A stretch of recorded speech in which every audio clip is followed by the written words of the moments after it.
Greetings again. This is our video class for the week that is just beginning today. And I'm going to talk about division in this particular video lecture.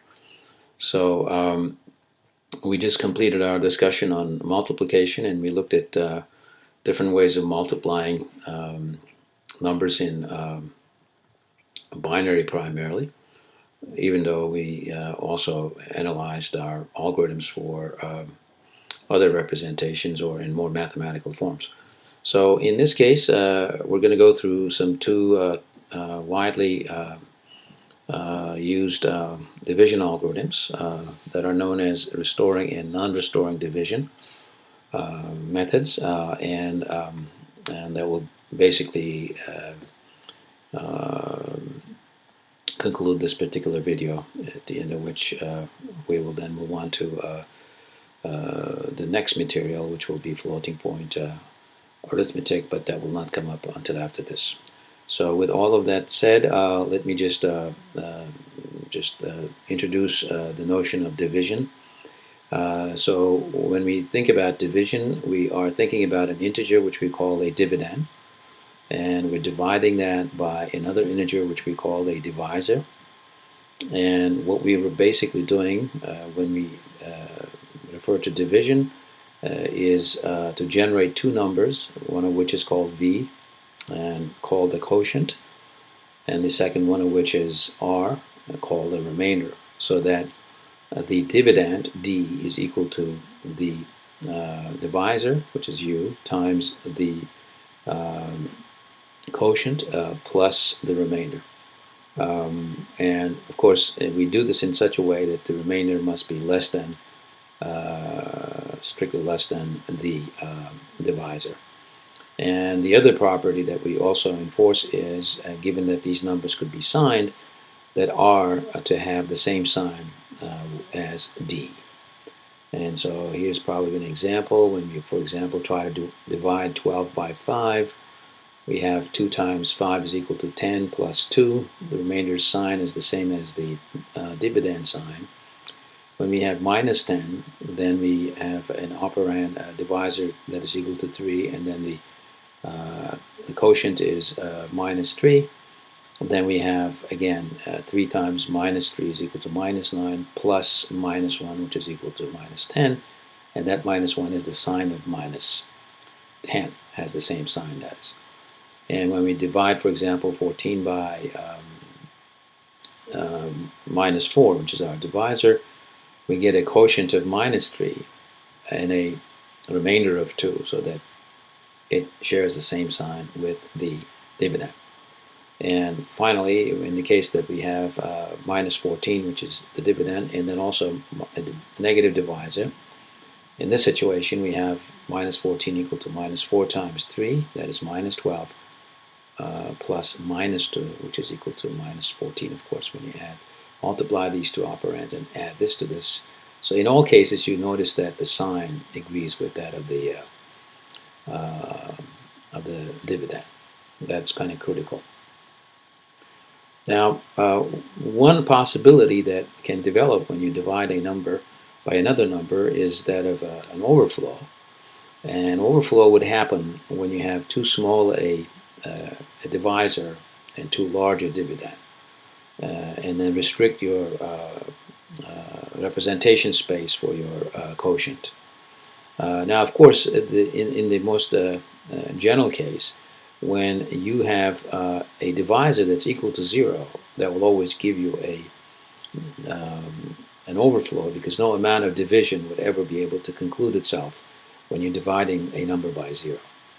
Now, when you're dividing something like one of these numbers at the top by something like 1, you would actually be able to get away with all the way up to dividend 3, assuming that you use a 2-bit quotient. Anything beyond that will then be still an overflow. And when you divide your dividend, which may be one of these numbers, by 2, then up to here you're okay, because since you're dividing the number by 2, the most you can get between 0 and 7, that is where your dividend is restricted to, then you cannot get anything bigger than 4 dividing it, one of these numbers, that is from 0 to 7, by 2. So that's where the overflow restriction begins, from 8 onward. And finally, when you divide the dividend, which is one of these numbers, by 3, you're pretty safe up until here, but then when you get up to 12, 12 divided by 3 is equal to 4, and that's where your problems begin.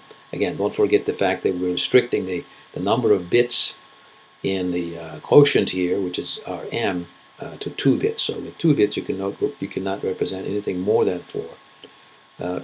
Anything greater than 3, I'm sorry, 4 or more would be off limits, and that's where the boundary is.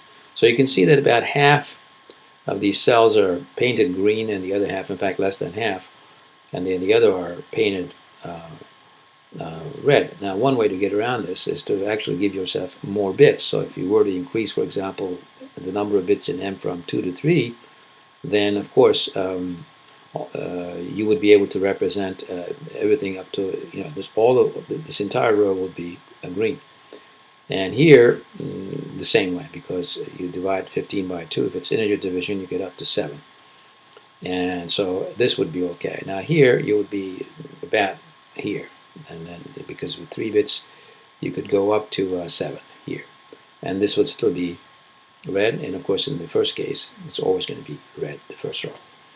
So with that, now let's see if we could actually come to the actual that is the division process. So much the same way that multiplication is repetitive addition, you can think of division as repetitive subtraction.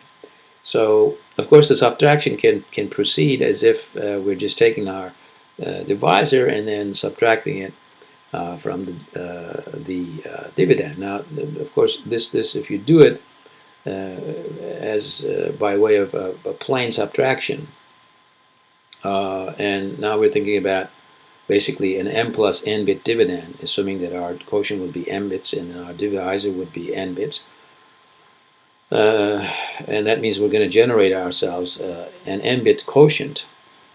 And depending upon how big the dividend is with respect to the divisor, you may end up basically performing up to 2 to the m additions or subtractions, depending upon this being assigned division.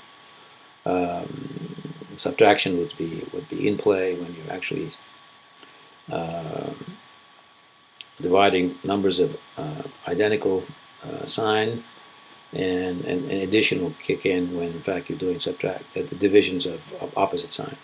So the basic idea here is that that if u is too small in the sense that you're going to have to keep subtracting this until you get to a point where the divisor is just about as small as the remainder, and that may just take order 2 to the m steps to get to, because your divisor is very, very small compared to the dividend.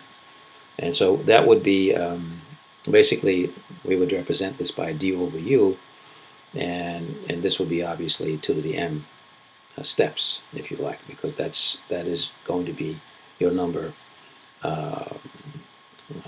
quotient, that is, and that's going to have m bits, and you're doing this by way of subtracting u one step at a time. And so this is the upper bound, but nonetheless it may actually happen.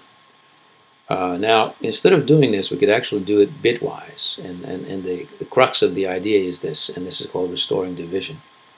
We express our dividend in this form here. As you can see, that it's going to be basically the bits of the quotient we're computing, which are v sub i's here.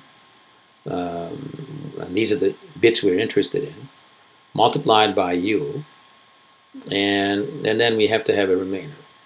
So now this is the sort of dividend representation we want to have in terms of the bits of the quotient and the remainder. The remainder itself has to be less than u. So we want to get at these bits v sub I. And one way to get at those bits would be to do this one bit at a time, so that this can be concluded in m steps and becomes linear in the number of bits that we want to compute for our quotient. Now, so the first thing to do is to basically run this up to m minus 1, and then realize that the highestmost term would be the biggest term that we have to deal with in terms of making this equation to work. So what we do then is to take out this highestmost term multiplied by u, which is this term here, and then subtract that from the dividend, and then assume and see if in fact that difference is, which is what this is, go up to m minus 2 as opposed to m minus 1 here, if you just notice, that we want this remaining portion to be greater than or equal to 0. Because if that's the case, that means we have not subtracted something that is greater than d, because the difference remains greater than or equal to 0. And that difference was created by assuming that this bit vm minus 1 would be 1. If in fact this is greater than or equal to 0, we know that vm minus 1 must be equal to 1. If it's less than 0, that means we over subtracted, so we have to fix that. That's where the word restoring comes from. So this is really a guessing game, basically. That's what division is. More complicated than multiplication, because we have to keep guessing these bits. And this guessing of bits requires the subtraction.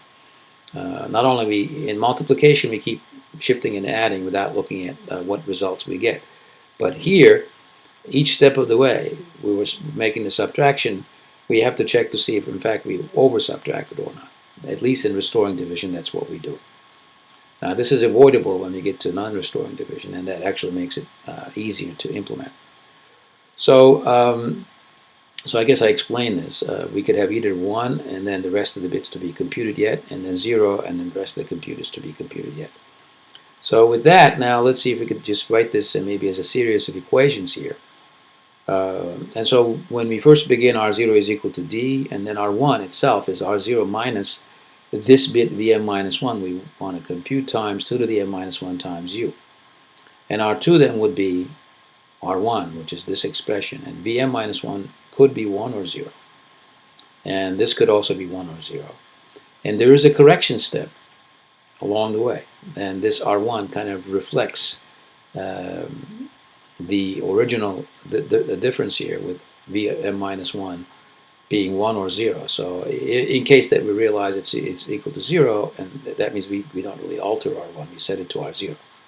So that correction is implicit in this sequence of equations. That is done explicitly, as we will see in the next example here.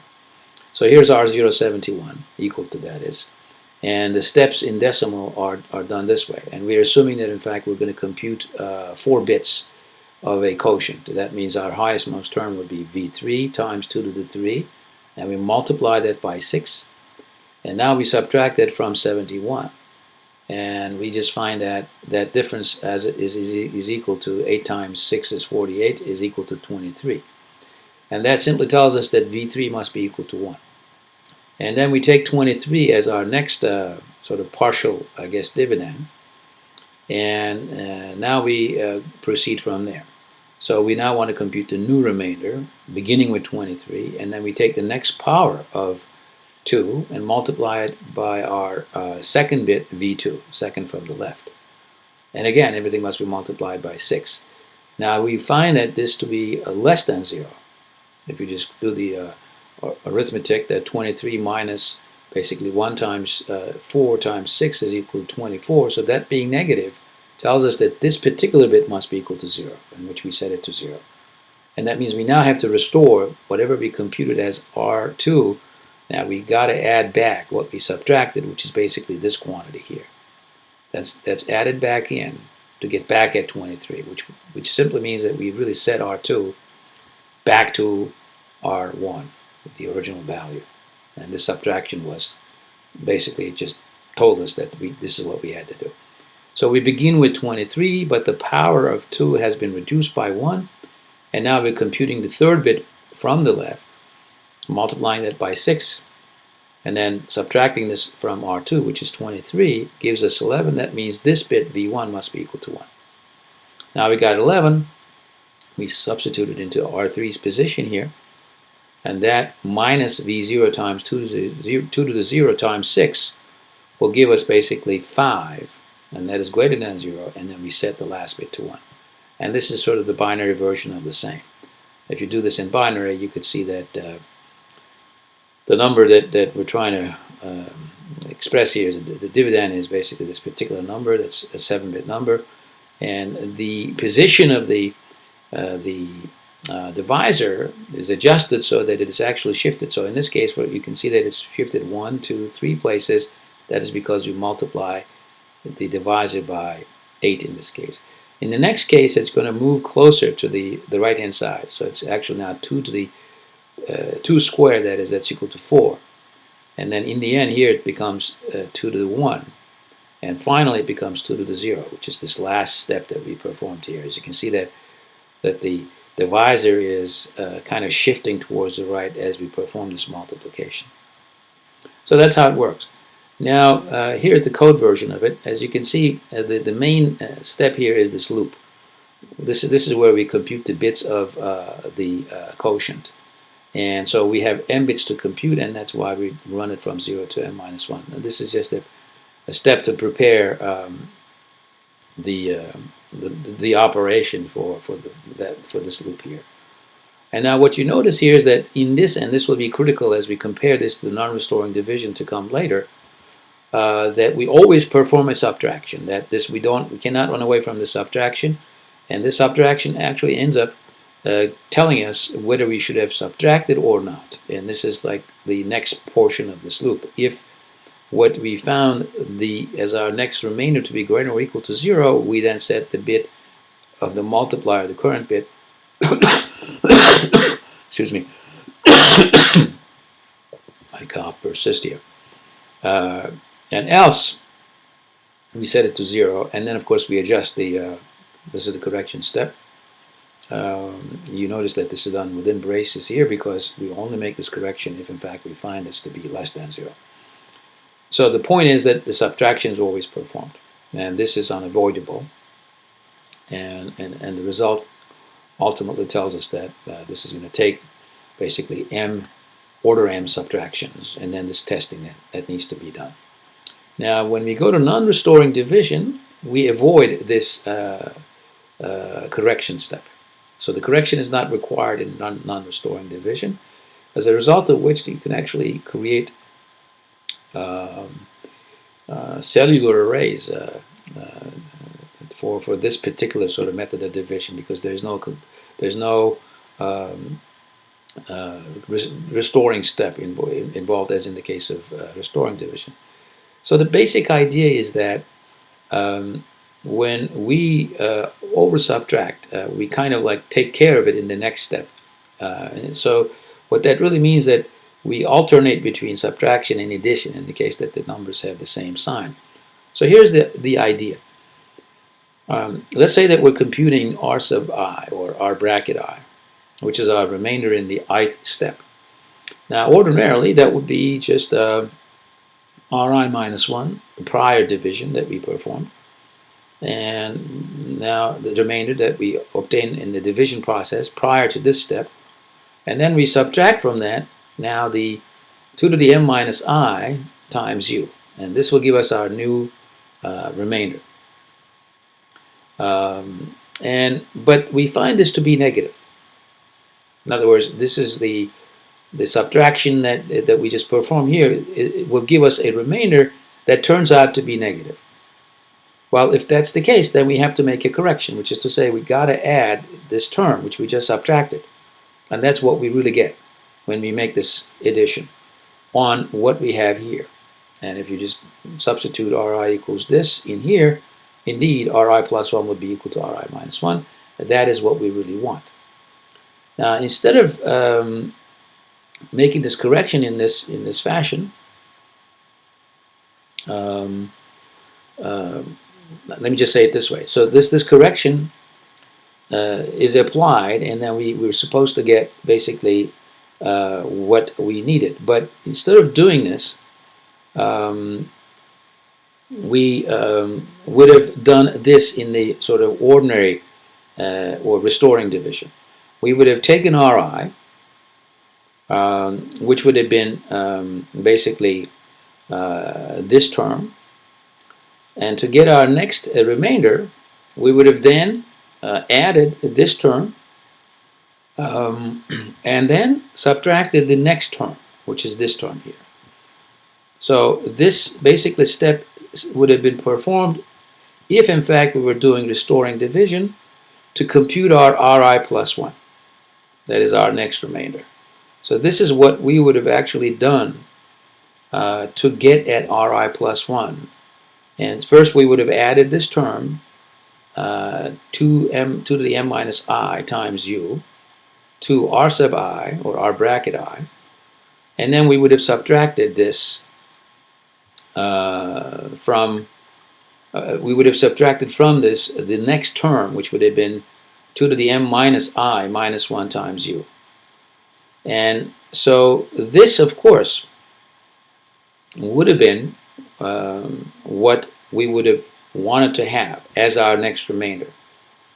Now that, of course, is equal to, if you just look at it carefully, just make a simplification here, factor out the u's, this would give you 2 to the m minus I minus 1, which is the difference between this and this would be exactly 2 to the m minus I minus 1. Well, all that means is this. Instead of doing this addition, which we've done here, and then performing a subtraction, we could have then taken the original r sub I, or r bracket I, and added to it 2 raised to m minus I minus 1 in the next step. So upon finding the difference to be negative, instead of making this correction first and then performing the subtraction, we're combining the two steps into one and simply saying, let's actually do this simplified operation, which is to add the next term that we want to compute, which is basically, if in fact this also turns out to be negative, we have to keep repeating this, but otherwise this would tell us that the bit that we're computing is equal to 1. So you can see that, if I may just repeat this, we begin with a subtraction, and if this turned out to be negative, then we simply do an addition, but not via a correction step, but directly by adding the next power of 2 multiplied by u, which is this term here. So the correction step is sort of avoided because we kind of alternate, if you like, between subtracting and adding the next term. The next term, of course, in this case becomes the term after 2 to the m minus I, which will be the next bit value. So maybe here's an example that explains all this. So we take the same operand, 71, and we do the subtraction as we normally would do. And this subtraction would give us basically a positive quantity. That means our bit would be just equal to 1, as was the case in the earlier restoring non-restoring division. I just, by the way, this is just a little wrong here. I forgot to change this. All right, let's just do that. Let's see if in fact I've done the same thing in the prior slide. There I kept it. So in this non-restoring division process, we carry out our first subtraction, and then that subtraction gives us basically a positive remainder. That means our bit must have been 1, and we keep it as such. In the next step, we actually perform another subtraction with the lower power of 2, the next lower, and this gives us a negative 1. So in the restoring version, we would have actually taken this and then added to that this quantity to get back at 23. Instead of doing that, this time we're not doing that, but we're actually adding directly to what we have here, that is minus 1. The next power of 2 multiplied by 1 in this case, if in fact this were to come out to be positive, and then that multiplied by the multiplicand, which in our case is equal to 6. So you see there's no correction here, as you would have had it. Restoration step here. There's a restore step here. That restore step in the restoring division is bypassed right here. We go directly from negative to a positive because we find the remainder to be negative, so the correction is done in one step, which is basically we take this sum and then simplify it to this, and instead of like first doing this and then doing this, which is like add this and then subtract this, we compute what this is and then perform it here. And so that's one addition after the subtraction we perform. That gives us basically this step. And this also tells us now that we have actually a positive remainder, this bit must be equal to 1. And then we carry out our subtraction in the next step, and that gives us basically what we want, the remainder of 5. That being less than 6, we kind of terminate the process. And the same steps here, there's no correction, as you can see, subtract, subtract, add, subtract. Basically, that's what we did. Subtract, subtract, add, and then subtract. So restoring division versus non-restoring division can be compared by paying attention to this loop that I talked about earlier. In restoring division, which this code basically describes, we always make a subtraction, and then we check to see if we get a negative result or not. So this we always do, and then once in a while, perhaps about half the time, if it's a uniformly distributed division, in that we do correction half the time as we don't do correction, or equally. I just wanted to say that we perform a correction as frequently as we perform no corrections, no restoration. So restoration. So that simply means that we just have one subtraction in each iteration and half a subtraction, if you like, half the time, that is. So it's about 1.5 addition or subtraction. Now when we look at non-restoring division, here's our loop. Here's what we do. Now this is something to just to prepare this loop, and if r is greater or equal to 0, then we actually perform a subtraction. If and that's inside braces here. If it is less than 0, we then perform an addition. So in other words, we either do subtraction or addition, but not both. So this would be, on the average, the restoring division would be about 1.5 times slower. Or if you can think about this, that's not the right way to say it, the non-restoring division would be 1.5 times faster than the restoring division. Or you can say that restoring division would take 1.5 times longer than the non-restoring division. You can say those things. But besides that, I think they're very similar. And here's maybe ultimately an example for sign division with non-restoring algorithm. So we have a negative 57 and a positive 6 here, which is to say that our dividend is negative and our divisor is positive. So the signs actually differ, so we have to do, sort of like doing subtraction, we have to do an addition to basically bring the difference closer to 0. That's what division is all about, to try to bring the remainder to 0, as close as possible it can come to. So rather than beginning with a negative here, because the signs oppose, we start with an addition. And we will just keep doing that, like here with the difference being negative, and is the same sign as the dividend, we keep doing the same addition.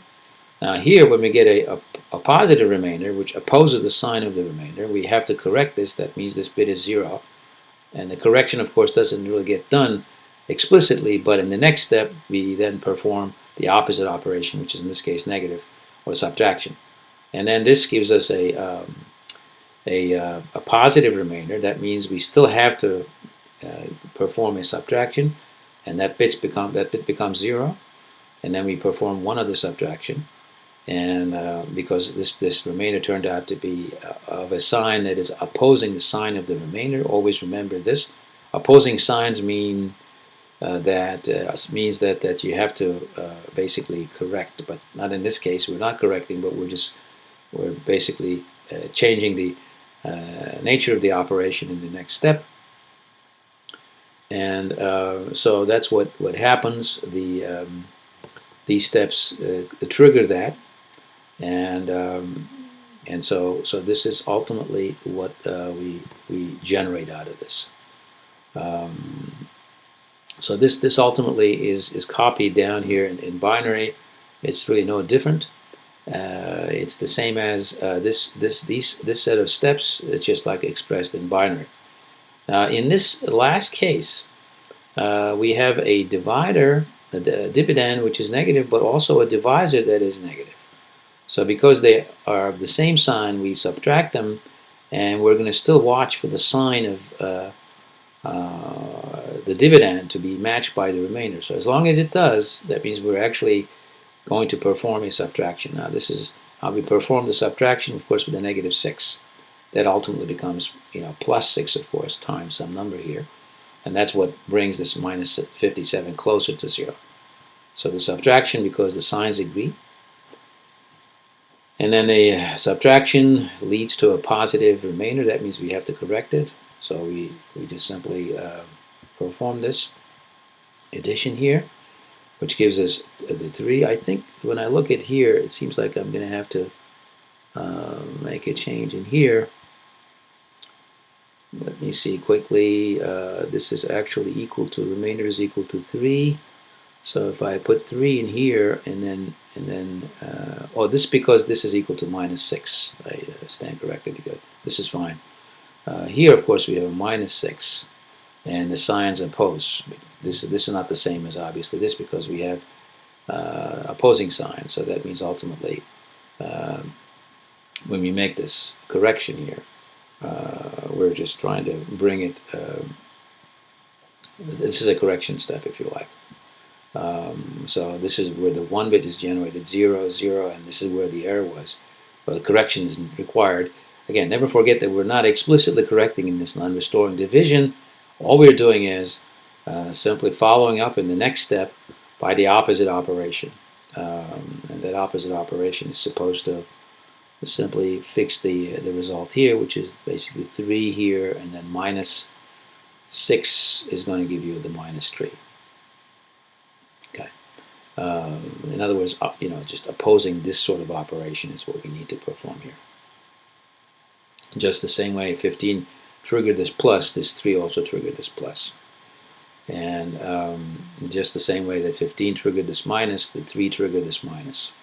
Whereas this minus triggered this plus. That's how you actually look at these signs. This negative sign was triggered by 15, and this negative sign was triggered by 3. And the same way here, the plus sign was triggered by 15, and this plus sign was triggered by 3 here, the remainder. And again, the signs are different here, but besides that, the idea is very similar. No restoration, just alternating of the process, the addition. It doesn't necessarily mean that you alternate every other time, or every time rather, but you alternate in the sense that you go from plus to minus, minus to plus with some frequency without making any correction. So this is really the end of my discussion on non-restoring division, and these are the 2 examples for sign division. And so what will come next will be a floating point arithmetic, and I'm going to cover that. I guess this will be in lieu of the Wednesday class that we will basically do on video, and so that you can have an early start on your Thanksgiving break. And so I'll see you later today, but this is the second part of the second part of the week 13 lecture notes. And we're almost current now. We got about 4 classes to go. On Monday, we will just switch to pipelining, and then we talk about Thomas Sowell. Before that, we're going to talk about scoreboarding. So that's how I plan to bring the course to an end. So until our class today, take it easy. Bye-bye.